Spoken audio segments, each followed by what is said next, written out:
Fortunately, it could be a little different. Indicting Donald Trump is a very big step.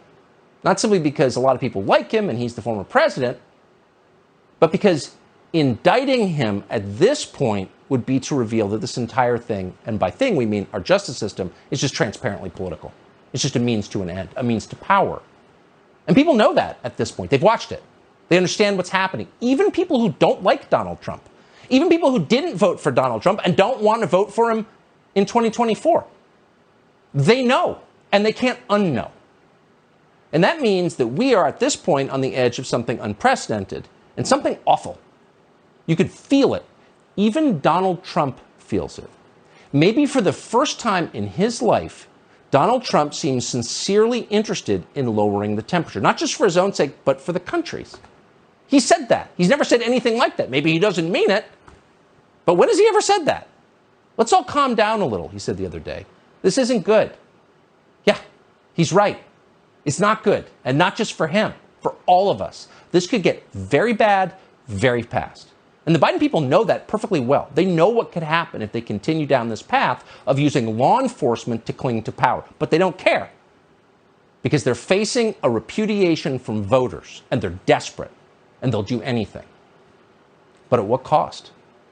Pray they pull back before it's too late. Tucker Carlson goes scorched earth on the bumbling Biden administration and calls out the Democrats for desperately trying to hold onto power. We're going to analyze Tucker's scorching monologue, and we're going to see precisely why the days of the permanent political class are waning and indeed coming to a colossal end. You are not going to want to miss this. Greetings, everyone. It is me, Dr. Steve, your Patriot Professor. Help me to think better so you can feel better in these crazy and turbulent times. So make sure to smack that bell and subscribe button. And before we begin, gang, make sure to show some love to the sponsor of our video, and that's the one and only Patriot of Patriots, Mike Lindell, and his brand new My Coffee. I love this coffee, gang, and you will too. You can get Mike's coffee delivered right to your front door. It comes in a variety of flavors. It's ground or whole bean, plus it's certified organic and non-GMO. And the best part is I know that with every sip, I'm supporting a true patriot who's fighting for freedom, and you can do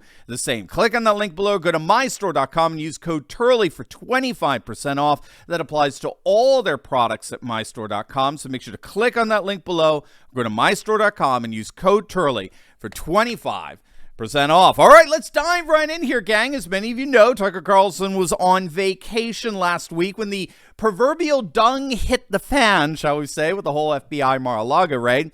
So last night was the first time he was able to publicly address this utterly repulsive fiasco, and Tucker did not disappoint. Good evening and welcome to Tucker Carlson Tonight. Happy Monday. We've had a few days to reflect on it and have concluded that no honest person could believe that the raid on Donald Trump's home last week was a legitimate act of law enforcement. It was not. Even the Biden administration didn't really bother to pretend otherwise. The official explanations that we have heard for the raid make no sense at all. It doesn't matter how forcefully they are repeated by the media. Large amounts of classified information remaining from World War II.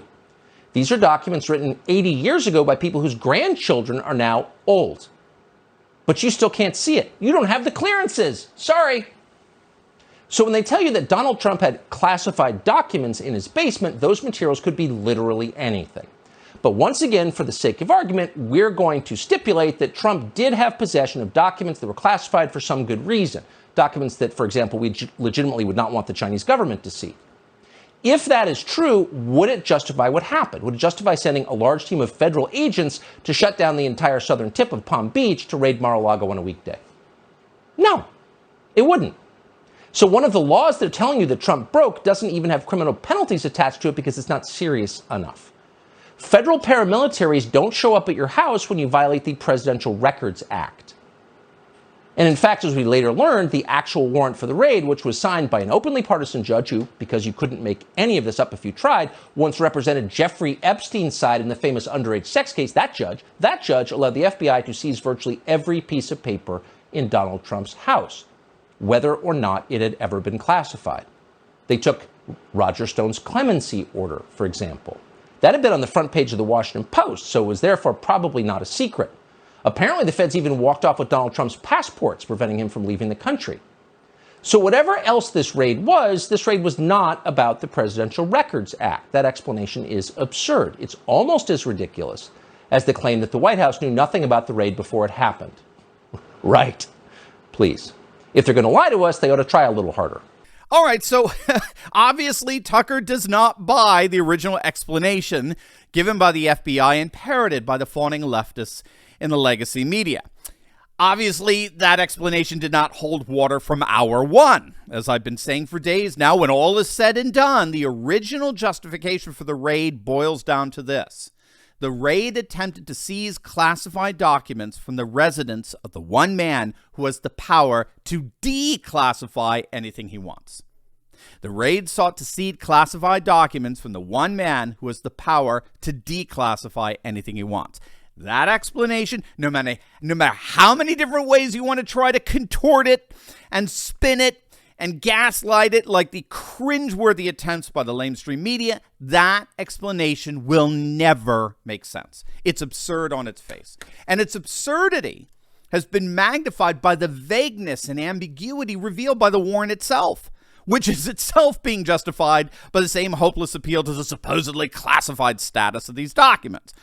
All of this raises the question as to whether the FBI and the Justice Department ever expected to have had to have given explanation for what they did in the first place. And Robert Barnes brought this up. We've got to remember it was Trump who broke the news of the raid. It was Trump himself, not CNN, not MSNBC. It was Trump. This wasn't CNN waiting ahead of time for the FBI to show up in the middle of the night at Roger Stone's house because they were obviously tipped off to the raid.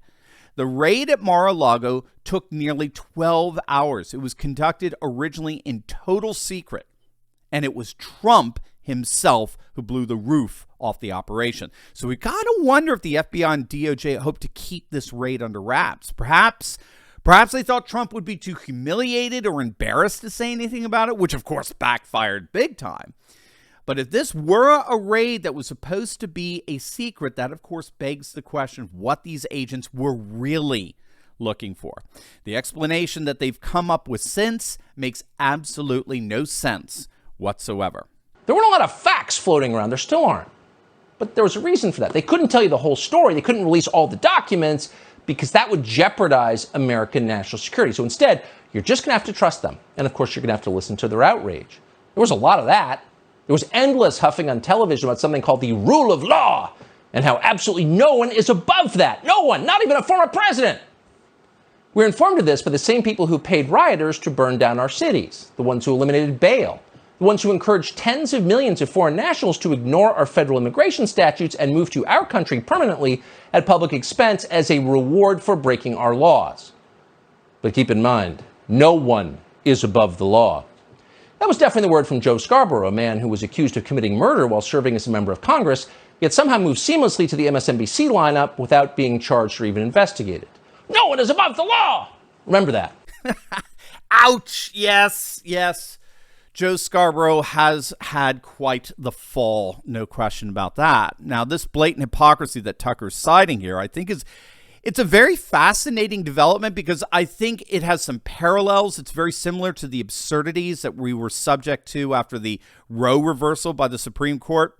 If you remember, when Roe v. Wade was overturned, the immediate rhetoric that we heard coming from the Democrats and their propagandists and the legacy lamestream media was that this was an assault against women. You remember that? That was the refrain we heard over and over and over again. This is an assault against women. Men have no right to make this decision. This is exclusively a woman's issue. But as many people suddenly realize, that rhetoric that the left was appealing to back in the 70s, 80s, and 90s, it was the very rhetoric that gave us Roe v. Wade in the first place. But since then, that rhetoric has been replaced by a new rhetoric, a transgender-based rhetoric that questions what a woman even is. And the two rhetorics clashed. Suddenly, the very proponents who were up in arms over the rights of women couldn't even tell us what a woman was. And that made the overturning of Roe v. Wade, which was rooted in a clear articulation of women's rights, virtually inevitable. I think we're seeing something very similar here. The far left in our nation is appealing to the classic democratic notion of the rule of law, meaning the equal, non-discriminate application of the law is a hallmark of a fair and equitable society. The problem, of course, is that it's precisely these same far-left activists who publicly defended $2 billion worth of burning and looting in our cities. These are the same activists who didn't just ignore the Hunter Biden laptop scandal, but actually and actively tried to cover it up, calling it Russian disinformation. It's the same activists who are welcoming with open arms millions of migrants illegally crossing our southern border. I mean, we could go on and on. Everyone sees this, which makes these pathetic appeals to the rule of law so patently and obviously absurd. And by the way, just as a reminder, every Monday night at 8 p.m. Eastern, you're invited to join me and hundreds of like-minded patriots in my exclusive Insiders Club live stream where I answer your questions. We dive deep into topics just like this one for 90 minutes every single week. Just click on the link in the description below to sign up for less than the price of a cup of coffee per day. And I cannot wait to see you live on Monday nights. So there was an awful lot of posturing in the days after the raid, but none of it was very effective because, again, it didn't make sense. Even propaganda has to add up. 2 + 2 = 9 doesn't convince anybody. Nuclear secrets? If the Biden administration really believed that, if they really thought Donald Trump possessed documents that posed an imminent danger to American national security, then you have to wonder, why'd they wait a year and a half to do anything about it? Why did they wait till 90 days before a midterm election? An elections that polls suggest they will lose. It doesn't make... Oh, wait. Actually, it does make sense. In fact, the question answers itself. Despite superficial appearances, the raid on Mar-a-Lago was not an act of law enforcement. It was the opposite of that. It was an attack on the rule of law. It was a power grab. As Matt Booth put it recently in American Greatness, the raid on Trump's home, quote, was exactly what it looks like. A show of force against the opposition leader by the head of state and his personal bodyguards. If this happened in any other country, it would immediately be denounced as the act of a dictator. End quote. That's true, but it's hard to hear those words anyway. As an American, you don't want to believe it, and yet here are the essential facts. The same week the Biden White House announced that Joe Biden will definitely seek a second term as president, the same week, the Biden Justice Department launched an armed raid against Biden's main rival in that same presidential election. That's what happened. Pause for a minute. If the New York Times told you that something like that was going on in Chad or the Gambia, what would your reaction be? You'd probably say to yourself, thank God I don't live in a place like that, a country where politicians used armed men to cling to power. Oh, but you do live in a country like that. You do. The evidence is all around us. We just don't want to see it. So how do we account for these asymmetrical applications of the law, these blatant hypocrisies coming from the radical left? Well, Tucker nailed it. The blatantly hypocritical posture of the far left derives from the fact that the political left now represents the values, interests, and concerns of the permanent political class. A permanent political class that was ironically formed beginning more or less with FDR's very populist New Deal for America. The post-war era of the last several decades has served as the occasion for the formation of an aristocratic oligarchy in Washington, D.C. that increasingly governs according to its own values, interests, and concerns, that has grown increasingly alienated from the values, interests, and concerns of the people. And now, as Tucker and a number of others have pointed out, now they've lost the people. And as such, the permanent political class has to increasingly rely on force and coercion as their sole means of maintaining power. But the people aren't buying it. The people in the permanent political class are now officially enemies. And this unprecedented raid on a former president, who also happens to be the front runner in the next election, has brought this to light to more voters than ever before. There's no turning back from this. We are on the precipice of something totally unprecedented.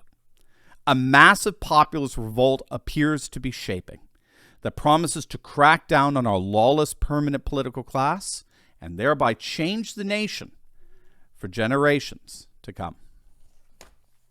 As always, make sure to smack that bell and subscribe button. You'll definitely want to check out my latest video I just uploaded on the latest polls showing that the J6 committee was an utter disaster, all as Liz Cheney finally faces Judgment Day. You are not going to want to miss it. So make sure to click on that link, and I'll see you over there. God bless.